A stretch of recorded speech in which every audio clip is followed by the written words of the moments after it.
లక్నో టీంతో జరిగిన మ్యాచ్లో ఆర్సీబీ టీం చరిత్ర తిరగరాసిందే.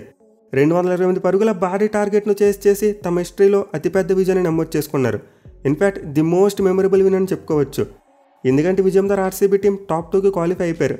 అంటే ఇప్పుడు పంజాబ్ కింగ్స్ టీంతో క్వాలిఫైర్ 1లో తలపడబోతున్నారు. ఎట్ ది సేమ్ టైం ఈ విక్టరీ ద్వారా ఆర్సీబీ టీం అన్ని అవే మ్యాచెస్లో గెలిచిన ఏకైక టీంగా రికార్డుని క్రియేట్ చేసిందే.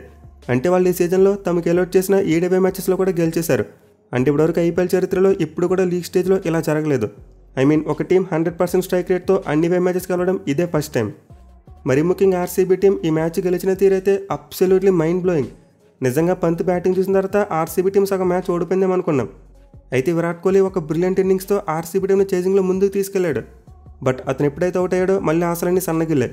ఎస్పెషల్లీ తమ లాస్ట్ మ్యాచ్లోనే ఎస్ఆర్హెచ్ టీం మీద ఆల్మోస్ట్ ఇదే కైండ్ ఆఫ్ టార్గెట్ను చేయలేకపోయారు. ఒకనొక పాయింట్ ఆఫ్ టైంలో స్ట్రాంగ్ పొజిషన్లో ఉన్నప్పటికీ సడన్ కొలాప్స్ చూసాం. దీంతో ఈ మ్యాచ్లో కూడా అదే రిపీట్ అవుతుందని చెప్పి డౌట్స్ వచ్చాయి. కానీ RCB stand in captain Jitesh Sharma తన లైఫ్లో ది బెస్ట్ ఇన్నింగ్స్ ఆడేశాడు భయ్య. నిజంగా అసలు ఏమన్నా బ్యాటింగ్ చేశాడు. ఎక్కడ ఉండాల్సిన మ్యాచ్ని ఎక్కడ పట్టుకెళ్ళిపోయాడు. పర్టికులర్గా అతని బ్యాటింగ్లో బ్రోటల్ పవర్ చూసాం. నిజంగా ఏదో పగోడ మీద కసితో కొట్టినట్టు కొట్టాడు. సో జితేష్ శర్మ బ్యాట్ నుంచి అయితే ఇలాంటి ఇన్నింగ్స్ ఎవరు కూడా ఎక్స్పెక్ట్ చేయలేదు. మరి ముఖ్యంగా ఈ మ్యాచ్లో అతని క్యాప్టెన్సీ చూసాం, చాలా పూర్గా కనిపించింది. బౌలర్స్ని సరిగ్గా యూజ్ చేసుకోలేదు అండ్ ఫీల్డ్ ప్లేస్మెంట్స్ చూసుకుని అటు ఇటు పెట్టాడు. దీంతో బ్యాటింగ్ ఏం చేస్తారు, ఇంకా ఆర్సీబీ పని అయిపోయిందేమో అనుకున్నాం. బట్ అతను మొత్తం అందరినీ షాక్ చేశాడు. ఈవెన్ ఆర్సీబీ ఫ్యాన్స్ కూడా ఇలాంటి ఇన్నింగ్స్ని ఎక్స్పెక్ట్ చేసి ఉంటారు అతని దగ్గర నుండి. సో జితేష్ శర్మ అయితే తన లైఫ్లోనే ది బెస్ట్ ఇన్నింగ్స్ ఆడి ఆర్సీబీ టీంను క్వాలిఫైర్ 1కి వెళ్ళేలా చేశాడు. అండ్ ఈ క్రమంలో అతను ఎంఎస్ ధోని పేరు మీద ఉన్న 7 ఏళ్ల రికార్డును బ్రేక్ చేశాడు.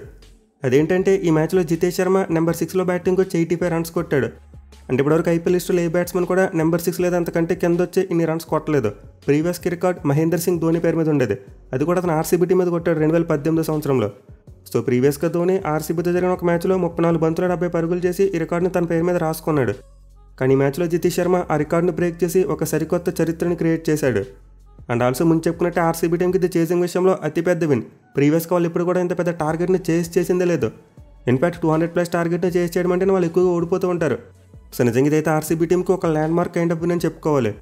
లాస్ట్ ఇయర్ కూడా వాళ్ళు తమ చివరి లీగ్ స్టేజ్ మ్యాచ్లో ఇలాంటి విక్టరీ కొట్టారు సిఎస్కే టీం మీద. సెన్సేషనల్ వేలో గెలిచి ప్లేఆఫ్స్కి వెళ్ళారు.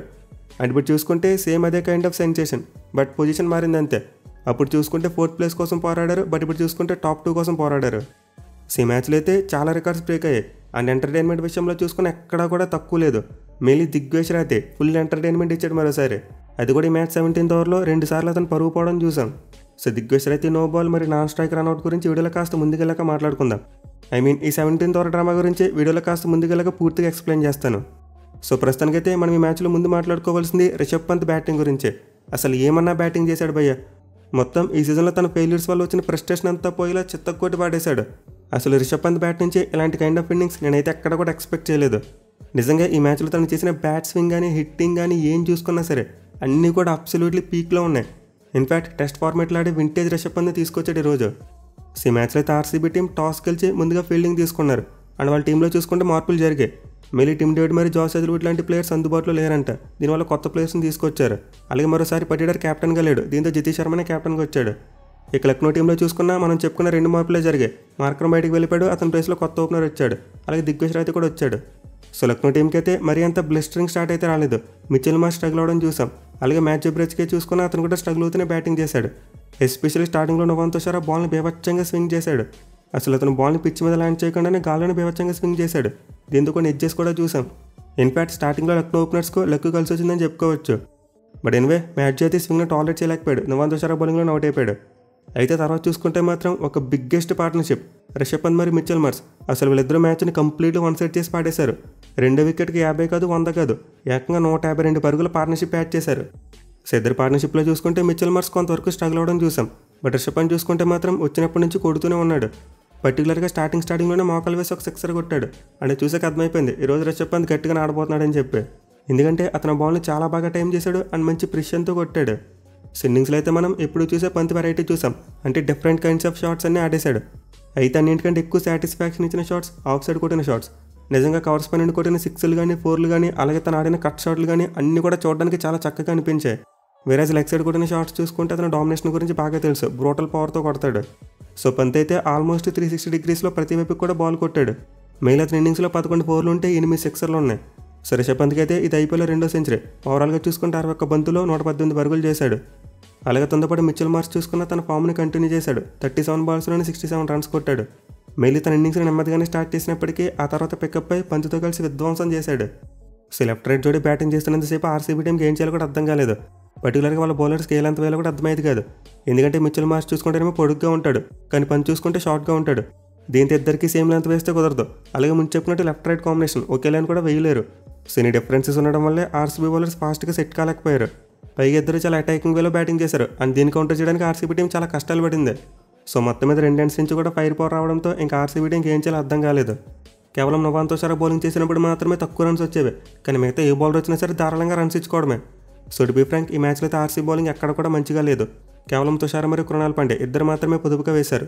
బట్ సర్ప్రైజింగ్గా ఆర్సీబీ కెప్టెన్ జితేష్ శర్మ కృణాల్ పాండేకు 2 ఓవర్ల బౌలింగ్ ఇచ్చాడు. అండ్ దీనికి obvious reason Pant left hand batsmen బీభత్సంగా కొడుతున్నాడు. దీంతో జితేష్ లెఫ్ట్ ఆర్మ్ స్పిన్నర్ అయిన కృణాల్ పాండేకు బాల్ ఇచ్చేందుకు చాలా సందేహించాడు. బట్ మనం ప్రివ్యూలో చెప్పుకున్నాం ఇద్దరికి మంచి బ్యాట్లు ఉందని చెప్పి. ఈవెందో కృణాల్ పాండే రన్స్ ఇచ్చినప్పటికీ అతనైతే 3 టైమ్స్ అవుట్ చేశాడు. సో వేరే బౌలర్స్ రన్స్కి వెళ్తున్నప్పుడు జితేష్ శర్మ కృణాల్ పాండేకి బౌలింగ్ ఇచ్చుంటే బాగుండేది. అండ్ ఆల్సో పవర్ ప్లేలో కూడా బౌలింగ్ చేంజెస్ విషయంలో చాలా మెస్అప్ చేయడం చూసాం. అసలు భువనేశ్వర్ కుమార్కి 5 ఓవర్ వచ్చే వరకు బౌలింగ్ ఇవ్వలేదు. మీరు అతిపెద్ద ఆశ్చర్యాన్ని కలిగించే విషయం ఏంటంటే ఎస్టీఎల్ భువనేశ్వర్ కుమార్ కంటే ముందు వచ్చి బౌలింగ్ చేశాడు. సో టు బీ ఫ్రాంక్, ఈ మ్యాచ్లో జితేష్ అయితే భువనేశ్వర్ కుమార్ని కంప్లీట్లీ మిస్యూజ్ చేసుకున్నాడు. అతనికి కనుక కొత్త బాల్ ఇచ్చుంటే ఖచ్చితంగా మిచెల్ మార్ష్ వికెట్ తీసుండేవాడు. ఇన్ఫాక్ట్ అతను వేసిన 5 ఓవర్ చూసాం, చాలా పొదుపుగా వేశాడు. సో దీంతో ఒకసారి ఇమాజిన్ చేసుకోండి, 4 ఓవర్స్ ఓల్డ్ బాల్తోనే భూమి అంత బాగా వేశారంటే కొత్త బాల్ ఇచ్చుంటే ఇంకెంత బాగా వేసేవాడు అనేది. ఇక మిడిల్ ఓవర్స్లో చూసుకున్న బౌలింగ్ చేంజెస్ సరిగ్గా లేవు. అలాగే వాళ్ళ బౌలర్స్ కూడా సరిగ్గా వేయలేదు. పర్టికులర్గా రొమారీ షెఫర్డ్ అయితే హాఫ్ సెంచరీ కొట్టేశాడు. 4 ఓవర్స్లో 51 రన్స్ సమర్పించుకున్నాడు. అలాగే స్టైల్ చూసుకున్న, భూవీ చూసుకున్న, షియాష్ చూసుకున్న ముగ్గురు కూడా 11 కంటే ఎక్కువ ఎకానమీతో బౌలింగ్ చేశారు. సో యాక్చువల్ ఆర్సీబీ టీం స్టార్టింగ్లో తమ బౌలర్స్ని సరిగ్గా యూజ్ చేసుకోవడం వల్ల అది తర్వాత బ్యాక్ ఫైర్ అయింది. పంత్ మరి మిచెల్ మార్ష్ క్రీజ్లో సెట్ అయిపోయారు. దీంతో వల్ల తర్వాత ఎన్ని ట్రై చేసినా సరే సెట్ కాలేదు, రన్స్ పోతూనే ఉన్నాయి. సో ఆర్సీబీ టీం అయితే ఈ మ్యాచ్లో గెలిచినప్పటికీ స్టిల్ వాళ్ళైతే తమ రెగ్యులర్ కెప్టెన్ పర్యటన మిస్ అవుతున్నట్టు క్లియర్గా తెలుస్తుంది. ఎనివే, ఈ భారీ టార్గెట్ చేసింగ్ విషయానికి వస్తే మరోసారి ఆర్సీబీ టీంకు ఓపెనర్స్ అద్భుతమైన స్టార్ట్ ఇచ్చారు. ఫస్ట్ వికెట్కు 61 పరుగులు పార్ట్నర్షిప్ యాడ్ చేశారు, అది కూడా ఇన్సైడ్ పవర్ ప్లే. సో ఈ మ్యాచ్లో అయితే స్టార్టింగ్ నుండి కూడా ఇద్దరు ఓపెనర్స్ మంచి అగ్రెసివ్ బ్యాటింగ్ చేశారు. ఫిల్ సాల్ట్ కేవలం 19 బంతుల్లోనే 30 పరుగులు చేశాడు.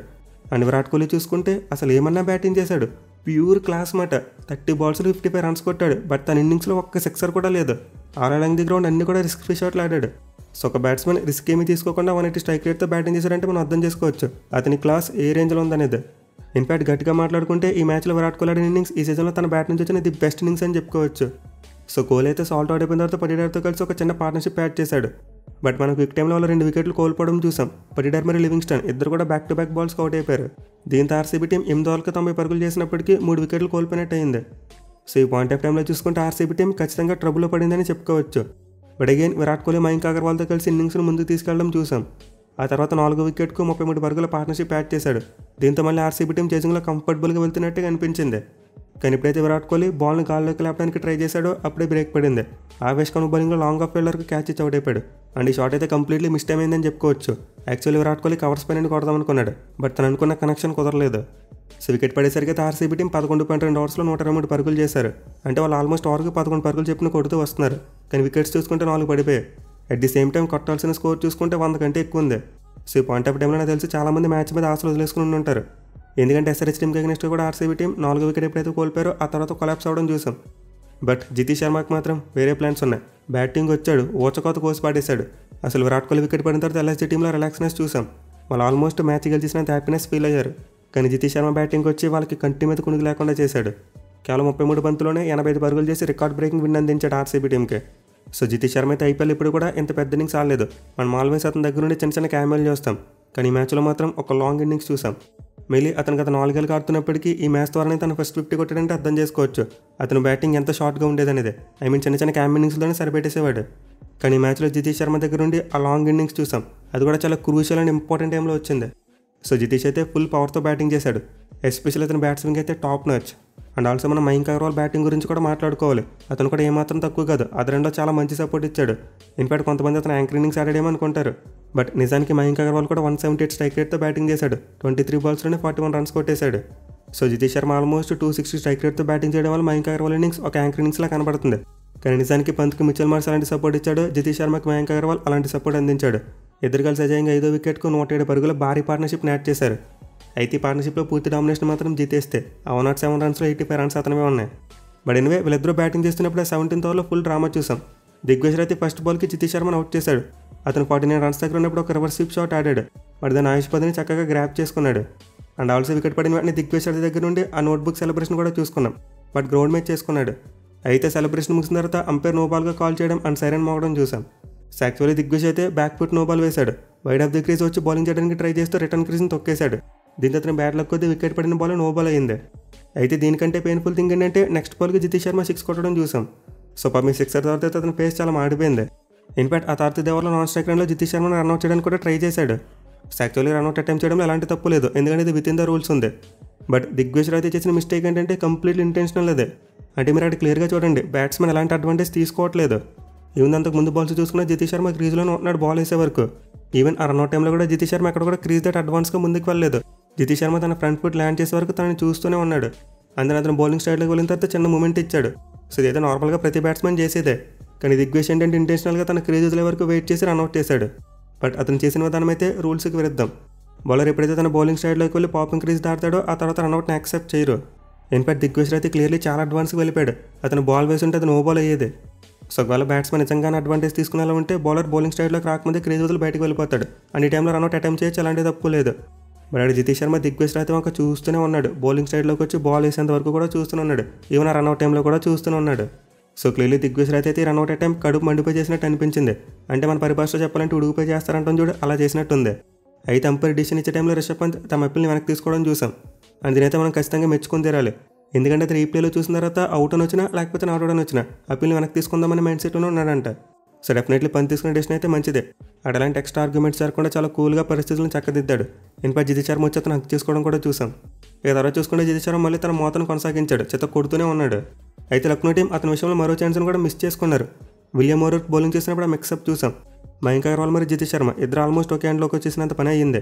కానీ టైంలో లక్నో టీం ఆ రన్అట్ని ఇన్ఫ్లిక్ట్ చేయలేకపోయారు. సో రన్అట్ కనుక చేస్తుంటే మ్యాచ్లో ఖచ్చితంగా వాళ్ళు గెలిచి ఉండేవారు. అండ్ ఆల్సో బౌలింగ్ విషయంలో చూసుకుని ఏ బౌలర్ కూడా చెప్పుకోదగ్గ బౌలింగ్ చేయలేదు. ఈవెన్ ద విలియం మోరూట్ 2 వికెట్లు తీసుకున్నప్పటికీ ఏకంగా 74 పరుగులు సమర్పించుకున్నాడు. అండ్ ఇదైతే ఐపీఎల్ చరిత్రలో థర్డ్ ఎక్స్పెన్సివ్ స్పెల్. అండ్ మిగతా బౌలర్స్ చూసుకుని ఆల్మోస్ట్ ప్రతి బౌలర్ కూడా 10 కంటే ఎక్కువ ఎకానమీతో బౌలింగ్ చేశాడు. అలాగే మరోసారి రిషబ్ పంత్ బౌలింగ్ చేంజెస్ కూడా అంత అప్ టు ద మార్క్ లేవు. మళ్ళీ మ్యాచ్లో లక్నో ఫీల్డింగ్ కూడా చాలా వర్స్ట్గా కనిపించింది. సో యాక్చువల్ అంత పెద్ద స్కోర్ కొట్టిన తర్వాత లక్నో టీం కాస్త రిలాక్స్ అయినట్టుంది. దీనివల్ల వాళ్ళు బౌలింగ్లో ఆ డామినేషన్ చూపించలేకపోయారు. పర్టికులర్గా విరాట్ కోహ్లీ వికెట్ పడిపోయిన తర్వాత బాగా రిలాక్స్ అయిపోయారు. సో సమ్వాట్ లక్నో బౌలర్స్ ఇంకా కాస్త మెరుగ్గా బౌలింగ్ చేసి ఉంటే బాగుండేది. ఎనివే ఇప్పుడైతే ప్లే ఆఫ్ స్పాట్స్ ఫిక్స్ అయిపోయాయి. క్వాలిఫైర్ 1లో పీబీకేఎస్ మరి ఆర్సీబీ 2 జట్లు తలపడబోతున్నాయి. అండ్ విన్నర్ డైరెక్ట్గా ఫైనల్కి వెళ్ళిపోతాడు. లూజర్ ఎలిమినేటర్లో గెలిచిన వాళ్ళు ఆడతారు. అండ్ ఎలిమినేటర్ మ్యాచ్ అయితే ముంబై మరియు గుజరాత్ టీంల మధ్య జరగబోతుంది. సో 2 జట్లు అయితే ఆల్రెడీ ప్రీవియస్గా కప్పు గెలిచిన టీంలే, విచ్ మీన్స్ ఎలిమినేటర్లో ఒక మాజీ ఛాంపియన్ ఎలిమినేట్ అయిపోద్ది. దీని సీజన్లో మనకి కొత్త ఛాంపియన్ చూసేందుకు ఎక్కువ అవకాశాలు కనిపిస్తున్నాయి. చూడాలి మరి పీబీకేఎస్ అండ్ ఆర్సీబీ ఇద్దరు ఎవరు తమ 18 ఏళ్ల కాలం నెరవేర్చుకుంటారనేది.